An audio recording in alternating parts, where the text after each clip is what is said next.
ഒരാൾ അല്ലാ എന്നൊന്ന് പറഞ്ഞാൽ ഏത് സമയമാകട്ടെ, അയാളിങ്ങനെ ഇരുന്നപ്പോ പറഞ്ഞു അല്ലാ, ഒന്ന് കിടന്നപ്പോ പറഞ്ഞു അല്ലാ, നടന്നിട്ട് കുറെ നേരം കുഴങ്ങിയപ്പോ അയാളെ നാവിലൂടെ വന്നു അല്ലാ.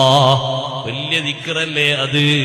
അതുകൊണ്ടല്ലേ അഷ്റഫുൽ ഖൽഖ് സ്വല്ലല്ലാഹു അലൈഹി വസല്ലമ തങ്ങൾ നാളെ മഹ്ശറിൽ വരുന്ന ഒരാളെ സംബന്ധിച്ച് തങ്ങൾ പറഞ്ഞു, മഹ്ശറിൽ വന്നിട്ട് മീസാൻ ഇങ്ങനെ തൂക്കുന്ന നേരത്ത് ഒരാളെ ഹസനാത്തിന്റെ തട്ട് വളരെ കുറവായി കാണുന്നു. അയാളെ മനസ്സിന്റെ പേടി കൂടുതലായി, മുഖത്തിന്റെ നിറക്ക മാറിപ്പോയി. മീസാന് കനം തൂങ്ങിയാൽ വലിയ സന്തോഷമാണ്. അള്ളാഹു നമുക്ക് ഭാഗ്യം നൽകുമാറാകട്ടെ.